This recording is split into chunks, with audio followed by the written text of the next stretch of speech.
But it was the rising tension in Palestine that held world attention. Partition had brought a new flare-up in the strife between Arab and Jew. Politically, the conflict appeared to be settled. In actual fact, it had only just begun.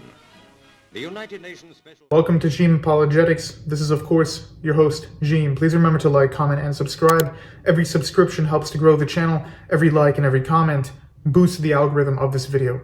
In this special, we'll be covering a brief history of Palestine so that you can have some background context for what's happening in recent affairs in this region of the world.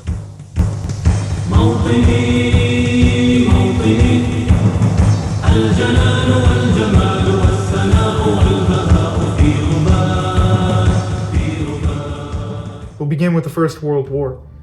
After the dissolution of the Ottoman Empire, there was drafted the Balfour Declaration in, I believe, 1916, showcasing that there was a need seen by the British government for there to be a homeland for the Jewish people in Palestine. At the same time, the British had promised the Arabs via the Hashemites, who were their original partners in Arabia, for dethroning the Ottoman Empire and their presence in Al-Hijaz and other parts of the Arab world, that they could also have Palestine. In fact, all the land from the eastern rim of Lebanon all the way to Oman would be one single nation, an Arabian empire, or maybe even a federation belonging under the rule and the banner of the Hashemite dynasty.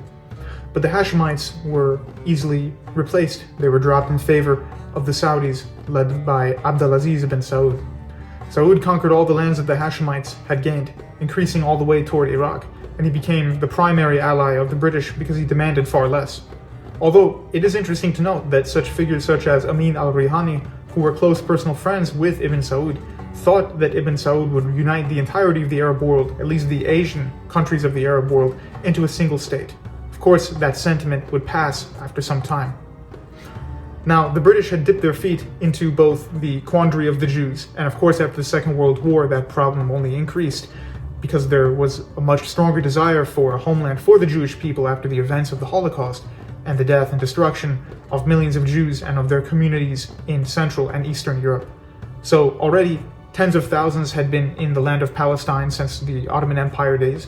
Tens of thousands more were going there during World War I, and hundreds of thousands more arrived after the horrific events of the Second World War. Of course, those of which we can all sympathize and maybe even empathize toward the Jews because of this time period. Now, when they had arrived, again, the Arabs had thought that this land would be promised to them. At the same time as the First World War, we had the infamous SKYPE agreement, which drew some borders on the map, the pain of which we are still feeling to this day. I would consider the SKYPE agreement to be partially or entirely responsible for the Israel-Palestine conflict, in addition to the Balfour Declaration, the Lebanese Civil War, the Syrian Civil War, the Iraqi multiple civil wars, as well as the rise of Saddam, the rise of Pan-Arabism and Arab nationalism, and communism in the region, and the invasion of Iraq, and many other issues that have all culminated into the disaster of the modern Middle East that we see today. But more on that in another video. We'll begin now with the Palestinian struggle. In the 1940s, when large populations of the Jews had left Europe, the Palestinians decided that they had to fight back in some way, as many settlers were arriving in the land of Palestine to create what they called the Land of Israel. The Palestinians fought back, and in that first war, you had multiple Arab armies who intervened and collaborated on the side of Palestine: Egypt, Jordan, Saudi Arabia, Lebanon, Syria. The Israelis, however, were successful, and the UN decided that they should have about half the land and the Palestinians the other half of the land, with the Israelis making considerable gains during this war. The United Nations Special Committee had advocated separate Jewish and Arab states as the uneasy compromise. The plan was accepted by 33 votes to 13. Alexander Cadogan, Britain's representative, abstained. Prince Faisal of Saudi Arabia headed the Arab country's opposition.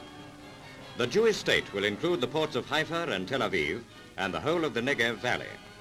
The Arab will occupy the fertile eastern part. Jerusalem will come under United Nations trusteeship. Then there was also the Six-Day War, an astonishing, less than week-long war in which Israel completely crippled and destroyed the Egyptian army before the battle even began, and defeated the Syrians as well, claiming the Sinai Peninsula from Egypt and parts of Syrian territory at the same time.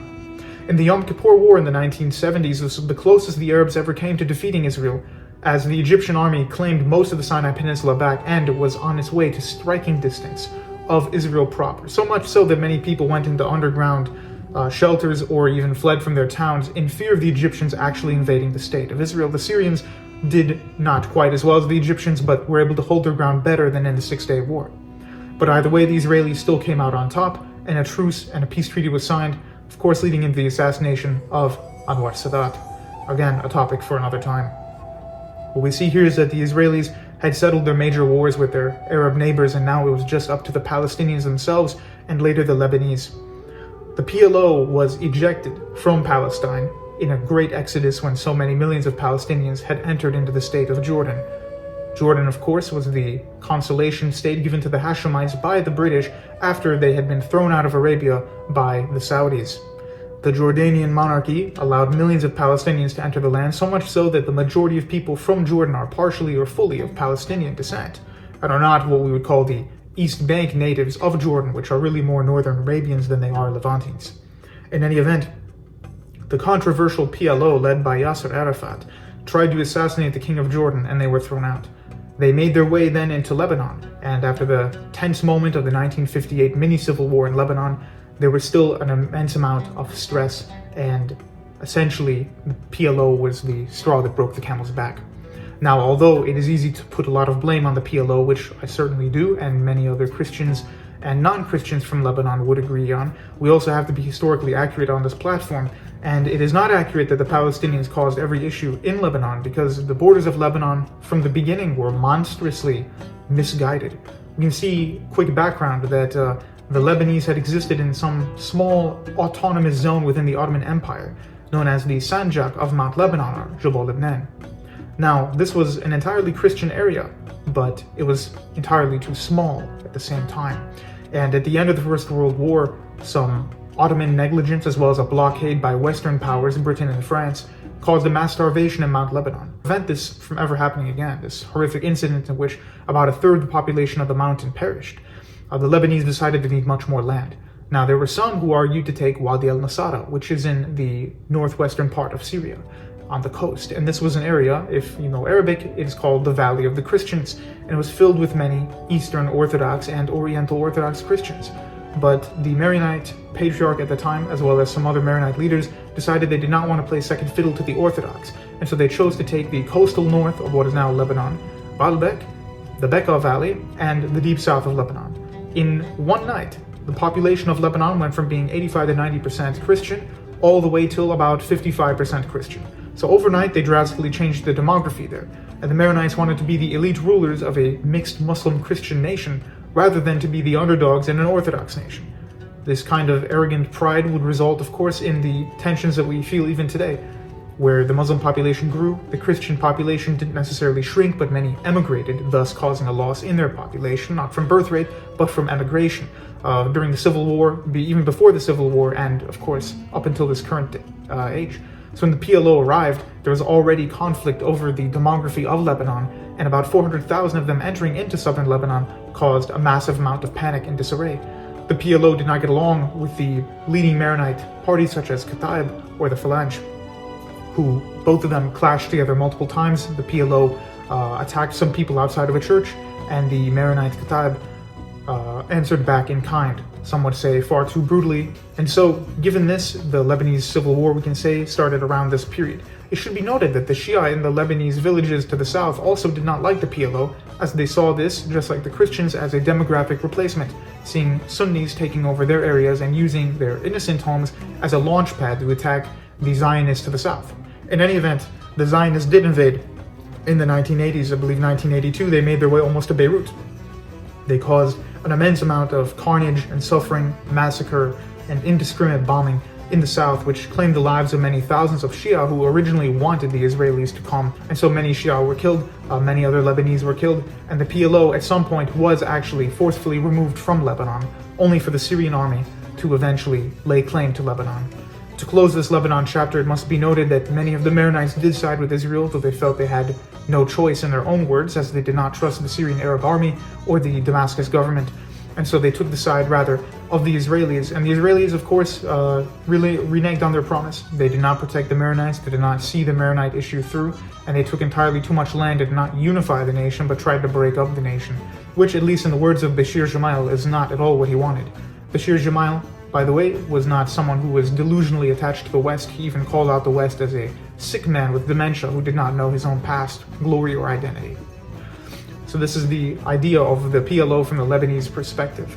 Now the PLO, after leaving Lebanon, now had to focus entirely in Palestine. They had alienated and angered the state of Jordan. They had alienated Lebanon after the Lebanese Civil War. And now it was mainly Iraq under Saddam Hussein who was preparing to help the Palestinians, as well as some help from Egypt, although this was not as much as during the time of Gamal Abdel Nasser. And so that leads us closer to today, when the last major conflict with Israel was with Hezbollah, the Shia Muslim party in the south of Lebanon, who had fought with the Israelis in 2006 in the 30-day war. And so today the main concern of many Lebanese and other people who are diaspora or even belong or still live in the Levant are worried that this will spill over into a wider conflict. But this was the basic story of what happened after the initial contact of the Zionist Jews and the Palestinians. So from then, the Palestinian territory has simply been boxed in. It has been starved away, shrunk down into a small percentage. The vast majority of Christian Palestinians have left, the largest population being in Latin America, about 500,000, live there currently, or their descendants at least, and many more live in Europe and North America.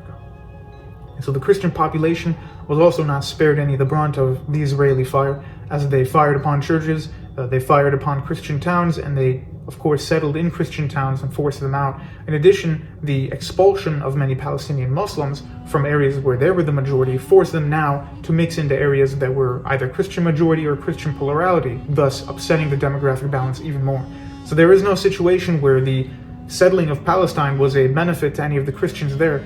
I intended to give you this information in a non-biased way so that you could make your own informed decision. As Christians, I don't think we really have any dog in this fight. As Arabs, however, it's slightly different. I would consider this to be something of an issue that really needs to be solved sooner rather than later. So on the one hand, you have the irreconcilable actions of the Zionists. On the other hand, you have this overdue and unfortunate series of events coming from the Palestinian side. And so those are at least my opinion on this matter. So please remember to share this video if you can. If you have any questions about the Palestinians, what happened in parts of history I may have skimmed over, and maybe the position or opinions of some of my friends and family. Either way, God bless you guys. Please pray for the innocents on both sides in this party, regardless of which side you fall on. Pray for the innocents anyway. Thank you for watching.